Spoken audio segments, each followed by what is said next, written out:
Eu creio que nesta manhã Deus tem uma palavra específica para a sua vida. Fui notificado, todo esse mês estamos a nos preparar para um grande evento, que é a Páscoa, em toda a parte do mundo.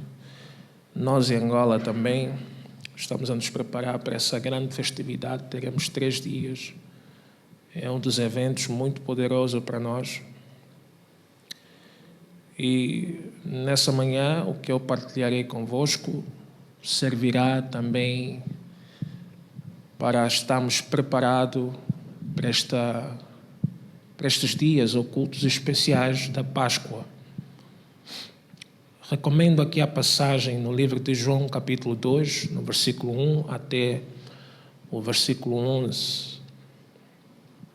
Lembrando que quando tratamos da Páscoa, estamos a relembrar a ressurreição,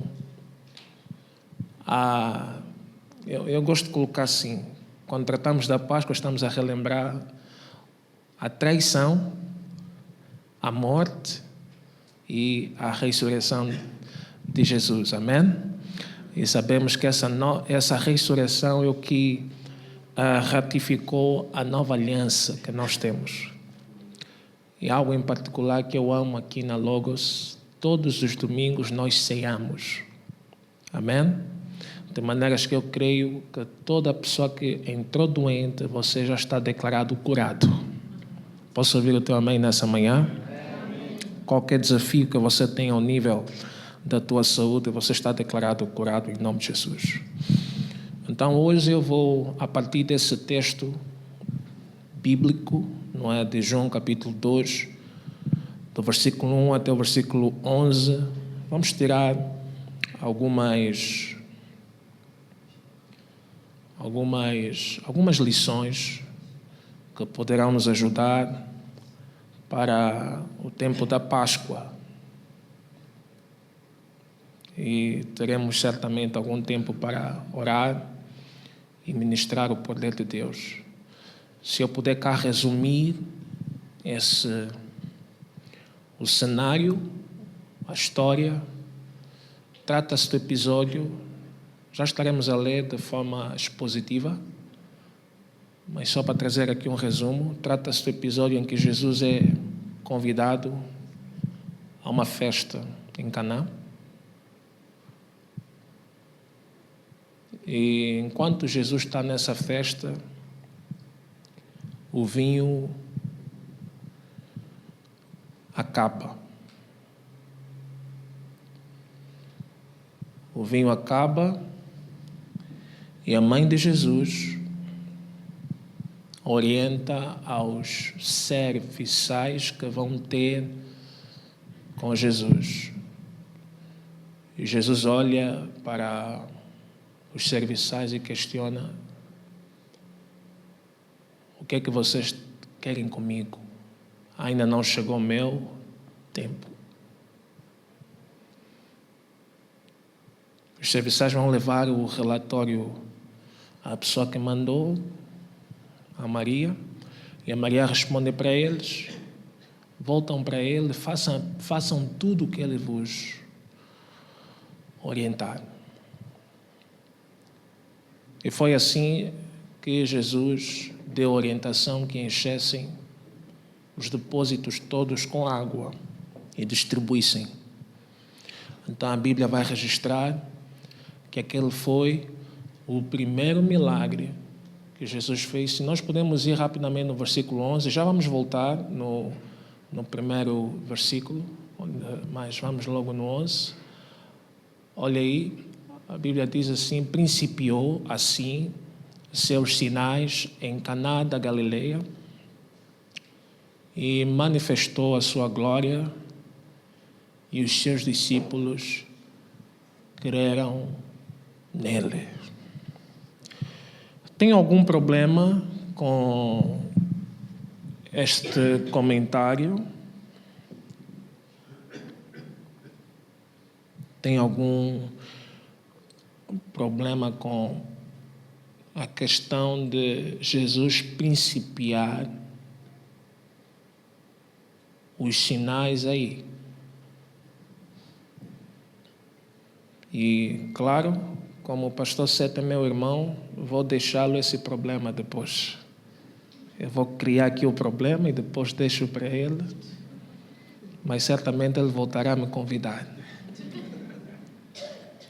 Eu gosto de criar alguns problemas assim e deixar para o pastor.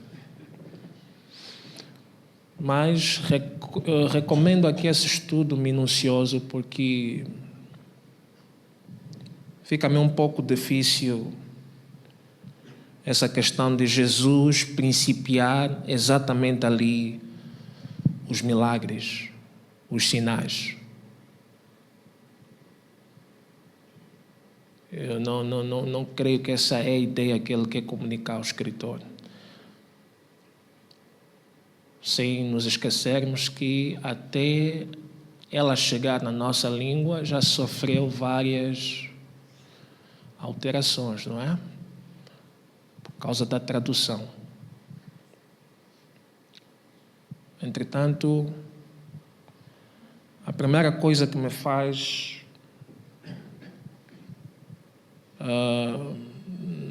não estar de acordo que Jesus principiou ali os milagres e os discípulos creram, a primeira coisa que eu vejo é exatamente a questão. Amém. Deus abençoe a mamãe. É a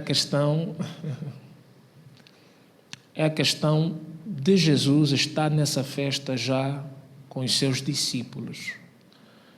Ou seja, se Jesus já está na festa com os seus discípulos, logo podemos entender que, amigos, estou bonito na câmera, né? Amém. Eu sou um pouco escuro, então sou moreno. Aumentas um pouco o que ficamos assim. Os discípulos, se Jesus já vai à festa com os discípulos, então já nos faz entender que não é ali onde os discípulos começam a crer em Jesus. Alguém está comigo? Se já são discípulos, é porque já aconteceu coisas anteriormente, não é? Que já fez os tais discípulos crerem no Mestre e os discípulos já podem seguir o Mestre. Então, os discípulos não começam a crer no Mestre nessa ocasião da festa. Estamos juntos? Sim. É só lembrar, exemplo, episódio em que Jesus encontrou Pedro a pescar, não é? Então Pedro já vivenciou alguns sinais, já vivenciou milagres.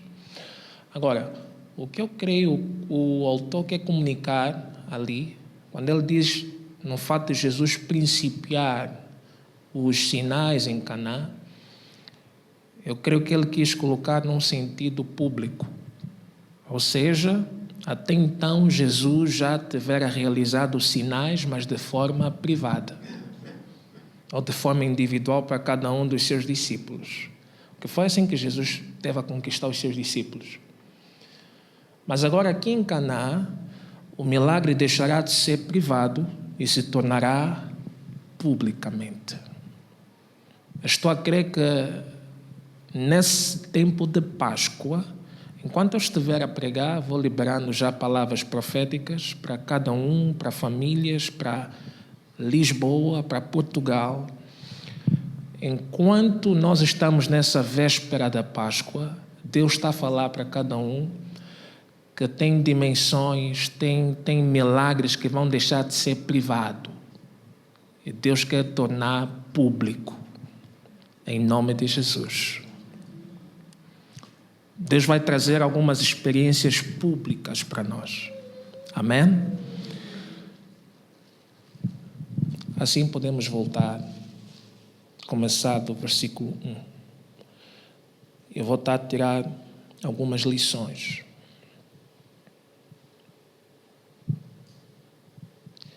E ao terceiro dia, não se preocupe, eu tenho aqui uma versão que facilita, mas essa versão é boa também. 3 dias depois, houve um casamento em Caná da Galileia. 3 dias depois. Jesus ressuscitou dos mortos depois de quantos dias? Exatamente 3 dias. E aí o texto começa a nos falar que essa festa aconteceu exatamente 3 dias depois.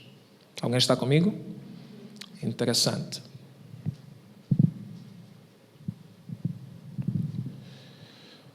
Houve um casamento em Caná.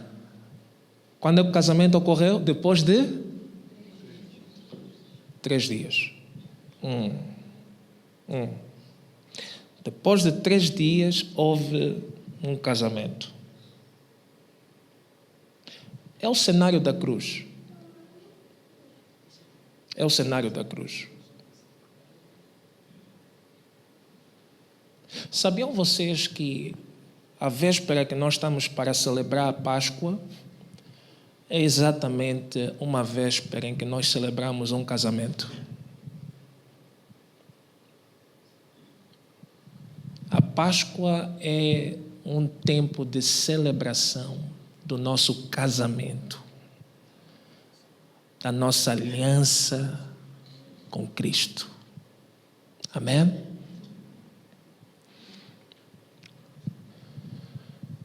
Porque eu sempre me questionei como é que Jesus, com tantas tarefas que tinha, como é que ele escolhe exatamente, aceita o convite de ir para uma festa de casamento?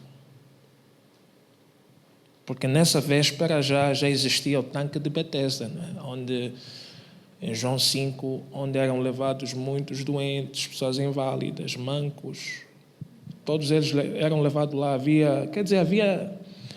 Já havia muita necessidade, muita tarefa para Jesus desempenhar. Mas sempre questionei o porquê que Jesus aceita um convite de estar num casamento. E o que é que faz também a Maria levar Jesus exatamente num casamento? O que poderia levar num templo? O que é que Jesus foi fazer exatamente no casamento? Será que a Maria, ao convidá-lo, sabia de alguma coisa?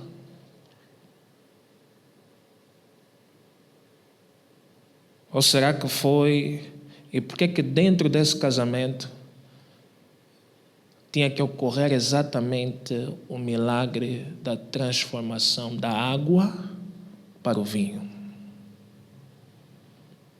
Esse é o nosso ponto de reflexão.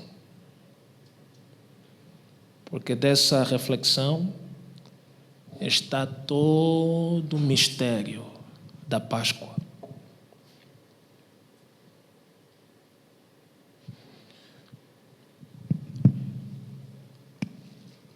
Jesus, não se preocupa, dentro em breve já vou terminar. Então, a Bíblia diz que estava ali a mãe de Jesus e foi também convidado Jesus. A coisa que eu amo em Deus é que, mesmo Ele sendo todo-poderoso, El Shaddai, mas é um homem tão sensível que gosta de ser convidado. Mesmo com toda a capacidade que ele tem, ele gosta de ser convidado. Enquanto eu orava para vocês na madrugada, Deus me disse: o tempo da Páscoa é um bom tempo, que eu estou à espera do convite do meu povo. Jesus quer ser convidado na tua família. Jesus quer ser convidado na tua empresa. Jesus quer ser convidado na nossa nação. Jesus quer ser convidado no nosso distrito, nos nossos municípios. Jesus quer ser convidado. Diga, por favor, à pessoa que está ao seu lado: Jesus quer ser convidado.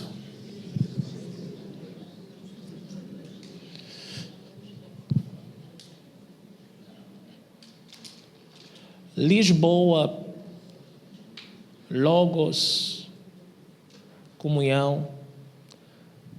Nós precisamos algo mais do que religião. Nós queremos a presença transformadora de Deus.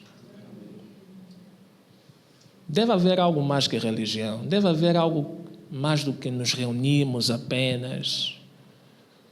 Ouvimos louvores, cantamos louvores, ouvimos a palavra.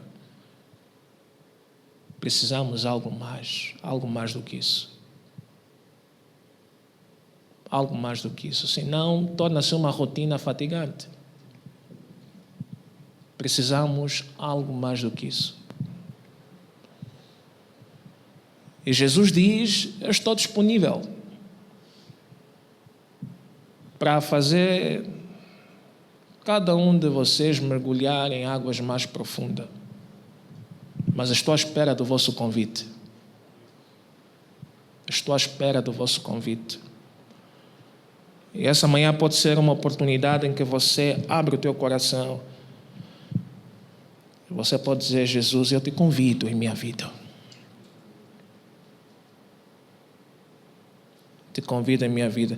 E alguns de vocês, talvez, enquanto estamos aqui nessa manhã, você já perdeu essa presença. E Deus está a dizer que você, nesse domingo, tem a oportunidade de voltar a convidá-lo. É por isso Ele diz: eu estou à porta, não é? Estou a bater. E quem abrir essa porta, eu virei e cearei consigo.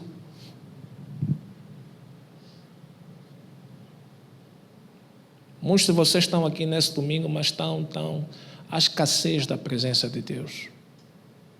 Vestiram-se, vieram para o culto, mas há escassez da presença de Deus. E tem coisas, às vezes olhamos para as pessoas pela aparência, mas dentro as pessoas estão vazias. Estão distantes da presença de Deus. É tempo de você convidar Jesus. Jesus não entra por força. Jesus entra por um convite. A presença dele entra em nossas vidas por um convite.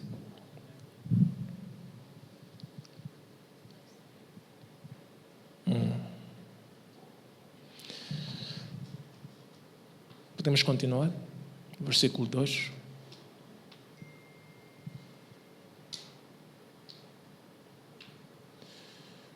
E foi também convidado Jesus e seus discípulos para as bodas. É importante você saber, onde Jesus é convidado, os discípulos também vão com ele.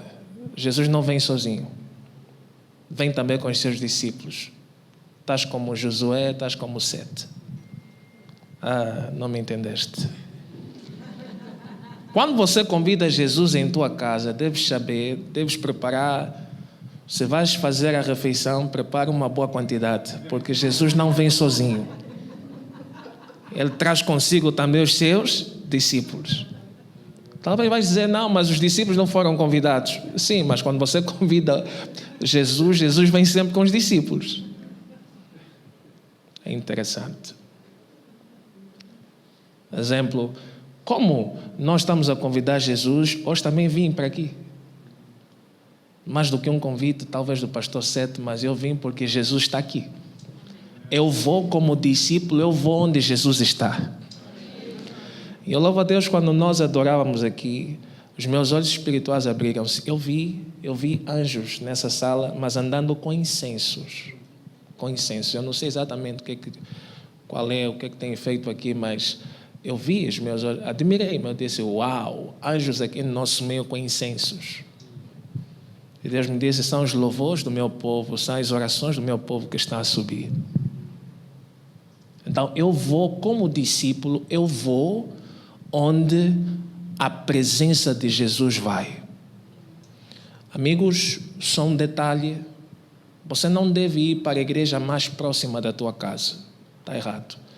Você deve ir para uma igreja onde a presença de Jesus está. Amém. No versículo 3, a Bíblia fala: e faltando o vinho, a mãe de Jesus lhe disse: não tenham vinho. Alguém viu isso? O vinho simboliza alegria. O vinho numa festa. Eu quis fazer aqui uma pergunta, mas acho que eu não vou fazer. Está tudo bem. Na verdade era para saber quantos aqui bebem vinho, mas tudo bem. Está abençoado. Amém. Mas prontos. Onde não há vinho, irmãos, não há festa. Posso ouvir um amém para todos os irmãos que já beberam no passado? Há festa sem vinho? Não. Então, a presença do vinho representa alegria, abundância, celebração. Aleluia. Há muitas casas em Lisboa com aparência de festa, mas não tem alegria. Há muitas famílias aqui com aparência de festa, mas não há alegria.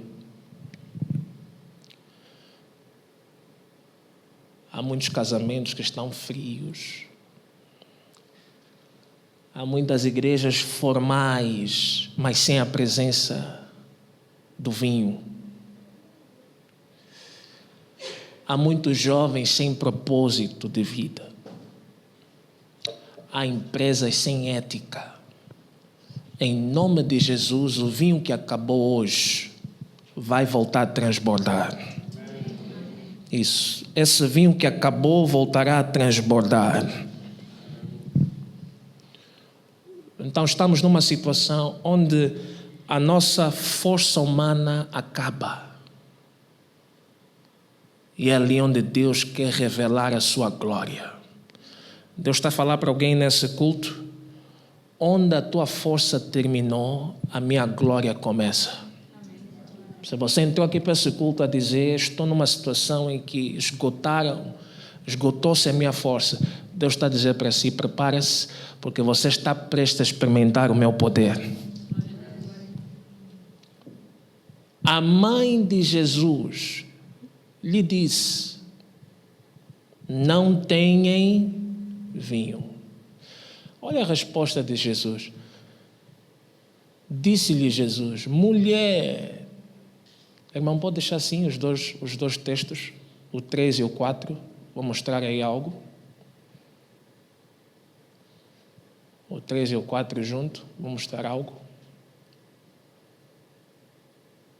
Volta como estava, por favor. E o 3 e o 4, quero mostrar algo. A mãe de Jesus lhe disse: não tem vinho. Jesus responde: mulher, que tenho eu contigo? Alô? Olha aí. Quem disse que não tinha vinho? A mãe. E qual é a resposta que Jesus dá? Disse-lhe Jesus: mulher. No 3 está a dizer mãe, e Jesus responde: mulher. E por que que num casamento a mãe está a colocar pressão a Jesus para que desse vinho? Não se esqueçam, e graças a Deus já ceamos aqui, o próprio Jesus, Mateus 26, ele e os discípulos, Mateus 26, 26, levantou. Posso pegar aqui, por favor? Naquela noite em que foi traído, levantou o cálice e disse, o cálice que continha o vinho, levantou o cálice dizendo: Este é o sangue da nova aliança.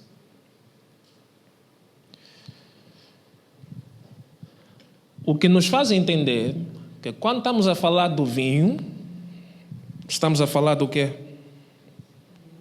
É o ser inteligente. Quando estamos a falar do vinho, estamos a falar do sangue.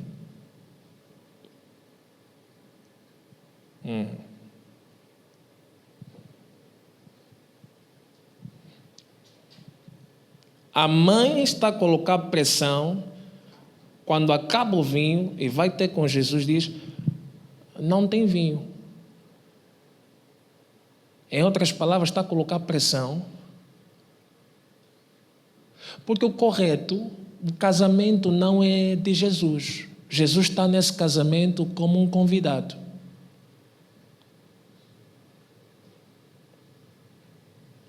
Mas agora, por revelação, já começamos a entender que, na verdade, era mesmo o casamento dele.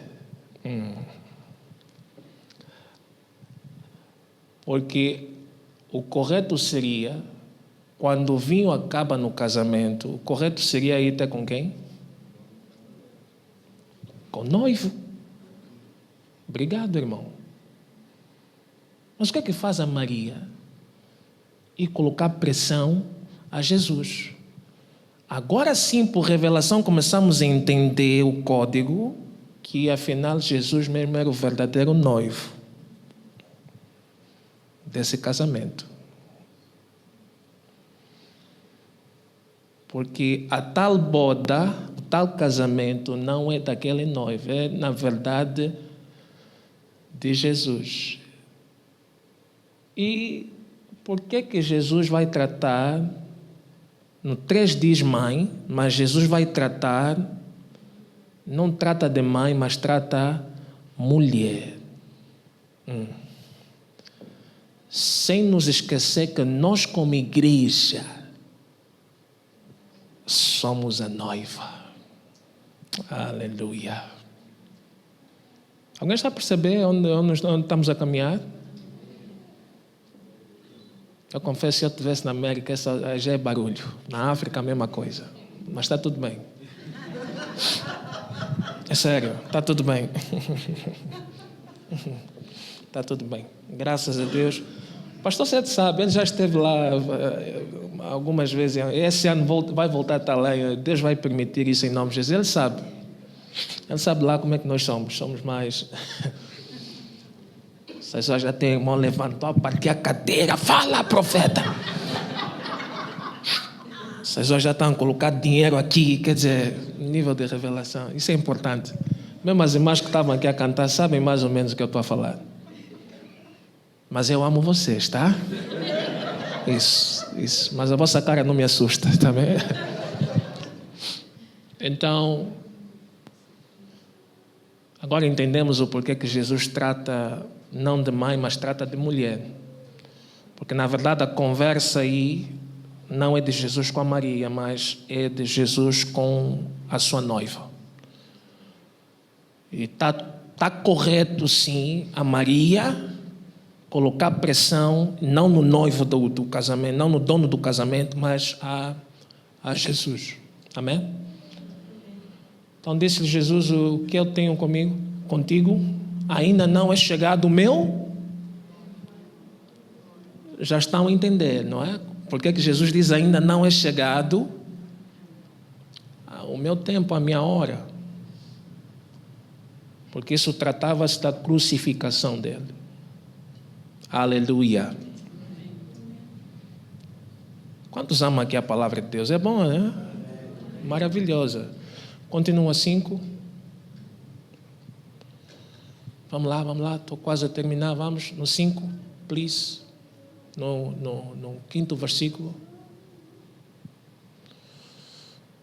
Volta a dizer: sua mãe disse aos serventes: fazei tudo quanto ele vos disser.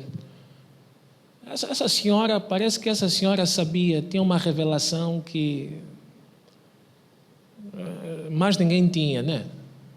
Ignorou, disse: façam só tudo o que ele vos mandar fazer, porque essa é a missão dele mesmo.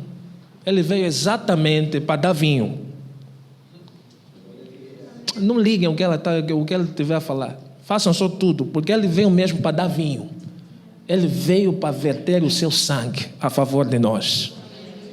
Que amor é esse? Que amor é esse? Aí começamos a entender quando um certo dia Jesus está com os discípulos, eu tinha que ir para Jerusalém, lá vou ser crucificado. Lá vem Pedro e diz, mestre, não faça isso, não pode ser crucificado. Jesus olhou para ele e disse, atrás de mim, Satanás. Porque nem todas as boas intenções são de Deus. E assim eu, na minha forma de ver, entre Judas e Pedro, eu prefiro Judas. Ou seja, Pedro vem a ser mais perigoso do que Judas. Porque quanto à traição de Pedro, o próprio Jesus olhou para Pedro e disse, quanto à traição de Judas, Jesus olha para Judas e diz, o que você quer fazer, faça depressa, por favor. Porque a tua traição vai cooperar exatamente com a missão que eu vim fazer.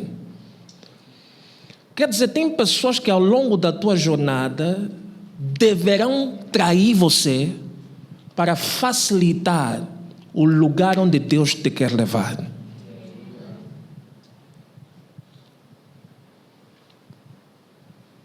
É por isso que tem certas circunstâncias que nós passamos, temos que agradecer a Deus. Os irmãos de José estão a vender José para uma terra estrangeira, pensando que estarão a afastá-lo do seu pai, quando na verdade não sabem que estão a vender José para o lugar do seu destino grande. De maneiras que eu oro para si, tudo que o inimigo está a fazer, pensando que estará a destruir a sua vida, o teu Deus vai transformar esse mal para o seu bem. Paulo disse em Romanos 8:28, todas estas coisas cooperam para o bem daqueles que amam a Deus. Então, sua mãe disse aos serventes, fazei tudo quanto ele vos disser, ignorem tudo, façam só o que ele vos mandar fazer. E no 6 está a dizer, estavam ali postas 6 talhas.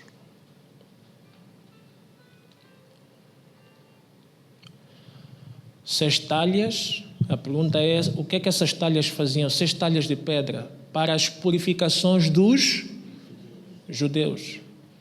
E em cada uma cabiam 2 ou 3 aimudes. Era colocado água nessas talhas para purificação, não é? Isso representa os rituais que acontecia na antiga aliança para a purificação. Mas é interessante que esses rituais... E por que lá vem o número 6? O número 6 fala sobre o número do homem. Amém? Hoje é domingo, não quero frustrar a sua cabeça. Mas é importante nós vermos esses pequenos detalhes. O número 6 representa a limitação humana.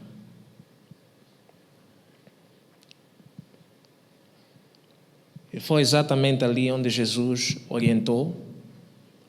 No versículo 7, Jesus disse, vamos para o versículo 7, disse-lhe Jesus, enchei de água essas talhas. Aleluia. Enchei de água essas talhas. Enchei de água essas talhas. E encheram-nas até em cima. E disse-lhes, no 8, tirai agora e levai ao mestre Sala. E levaram. Aleluia. Vocês sabem que na cruz Teve um episódio em que, acho que em João 9, teve um episódio em que um dos soldados furou aqui, um dos lados em que Jesus se encontrava. O que é que saiu? Água e sangue. Foi exatamente a transformação que aconteceu ali. Dessas talhas aí que tinha água, foi colocado água. Mas mais tarde, essas águas foram transformadas em quê? Em vinho, em sangue.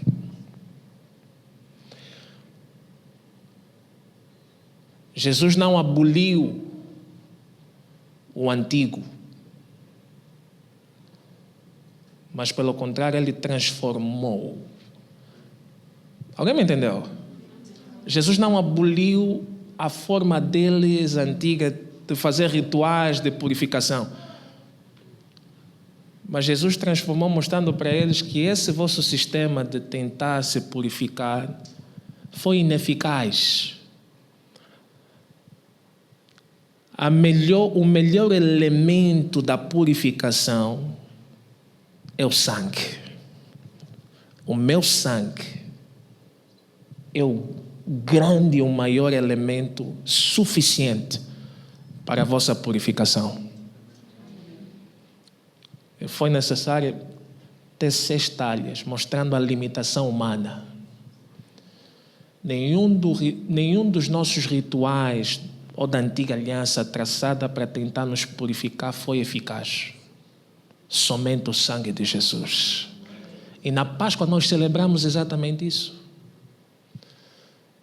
Jesus teve que instruir e disse: levem agora essa que vocês colocarem em água, mas na verdade já é vinho, já transformou-se. Levem para que o mestre Sala experimente. E no 9 diz: e logo que o mestre Sala provou aquela água feita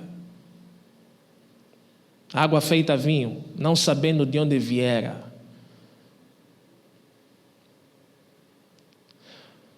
continua, chamou o mestre Sala. Vamos no 10. E disse-lhe: todo homem põe primeiro o vinho bom, e quando já tem bebido bem, então o inferior. Mas tu guardaste até agora o bom vinho. O mestre Sala era alguém experiente já em vários rituais da purificação. O mestre Sala sabia. O mestre Sala já tivera experimentado o sangue da galinha. O mestre Sala já tivera experimentado o sangue de cabrito, de bodes. Alguém está comigo? Para falar do sistema de purificação do Antigo Testamento. O mestre Sala já experimentou tudo isso. De ovelhas, cabrito, bodes, tudo isso. Galinha. Mas só que dessa vez ele provou algo, disse: esta aqui é diferente. Disse: mas normalmente o bom vinho serve-se no princípio. Pensei que o bom vinho, o bom sistema viria do Antigo Testamento. Mas como é que vocês guardam o melhor vinho para o final? E nessa manhã Deus está a tentar dizer para alguém aqui: se até então você já achou que já experimentaste o melhor de Deus na tua vida, Deus está a dizer nessa véspera da Páscoa: prepara-se, porque você ficará surpreso. Tem coisas que Deus está para realizar na tua vida que te deixará de boca aberta. Então não volte a dizer, não volte a pensar que o teu passado foi melhor. Deus está a dizer que o teu melhor não ficou no teu passado, o teu melhor está agora no teu presente. gostaria do teu amém aqui bem, porque eu estou quase a terminar. Já vais almoçar daqui a pouco. Deus está a dizer que o teu melhor não ficou no teu passado, o teu melhor está no teu presente. As experiências boas com Deus não ficou no teu passado. As tuas experiências boas estão no teu presente. Somos gratos a Deus por tudo o que Ele já realizou no passado. Mas a nossa fé nessa manhã está levantada em saber que no presente Deus ainda tem o melhor para nós. Diga à pessoa que está do seu lado, o melhor não ficou no teu passado. Diga para ele, os melhores dias do teu casamento não ficou no passado. Os melhores dias da tua empresa não ficou no teu passado. Estão agora no teu presente. Alguém recebe essa palavra? Você pode aplaudir ao Senhor os meus melhores dias.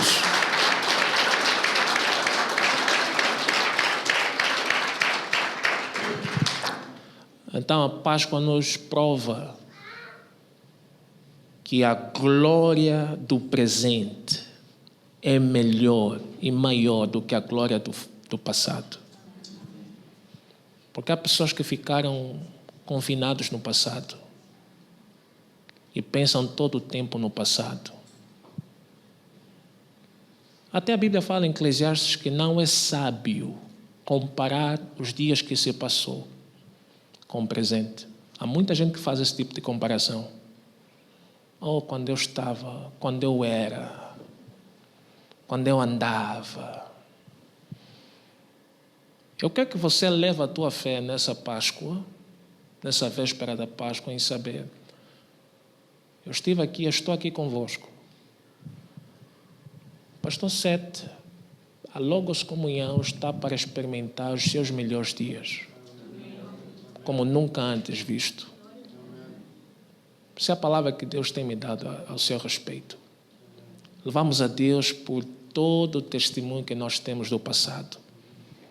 Desde os dias que Deus usou sob a liderança do papá James. Louvamos a Deus. Mas nessa véspera da Páscoa, podemos voltar a erguer os nossos olhos, agradecer a Deus por aquilo que aconteceu no passado, mas sabemos que os melhores dias não ficaram para trás, estão conosco agora no presente.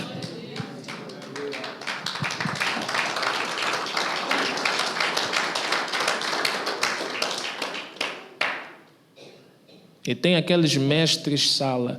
Sabes que mesmo nas nossas igrejas temos os mestres-sala, que são experientes na matéria do vinho. Eles provam. Já provaram tantos vinhos. Às vezes são irmãos mesmo aqui na igreja, mas passam a vida toda a comparar. Está vendo aquele tempo? Até o grupo de louvor era... As músicas, tu sentias mais. Agora... Deus está a dizer, os mestres-sala daqui a pouco vão provar algo. Ah, meu Deus. Os mestres-sala daqui a pouco vão provar algo. Vão ficar surpresos. Mas pensamos que o melhor, afinal, servia-se no princípio. Como é que você está a trazer o melhor bem no fim? Ao sair daqui, renova a tua fé. Que Deus está a dizer... que você está para experimentar o melhor vinho. E eu oro para si, nessa Páscoa você vai experimentar esse milagre do melhor vinho. Amém? Amém? Amém? Repita comigo: obrigado, Jesus, por teres guardado o melhor vinho para esta fase da minha vida. Essa é uma ministração profética. Repita isso com toda a fé. Eu não sei qual é o momento que você está a passar agora. Não sei quais são as dificuldades, desafios. Mas recebe essa mensagem profética. Diga: obrigado, Jesus, por teres guardado o melhor vinho para esta fase da minha vida. Amém. E Deus está a dizer que para muitos de vocês parecia que o vinho acabou. Mas eis que agora eu trago um novo vinho para vocês. Receba, Lisboa, o vinho de alegria restaurada. Receba, igreja, o vinho do Espírito renovado. Receba, família, o vinho da reconciliação. Deus está a dizer que as talhas que estavam vazias vão transbordar a partir dessa manhã. Pastores, líderes, membros, pais que se sentem secos, Deus vai encher novamente até vocês transbordarem. Deus está a dizer que o velho sistema será cheio da presença de Deus. Igrejas tradicionais vão ser avivadas com fogo e a vida do Espírito. Deus está a dizer para vocês, Lisboa, o teu vinho novo será um sinal para toda esta nação. Logos, o vinho novo que Deus está a trazer para vocês, vai ser o sinal para todo Portugal. E não só.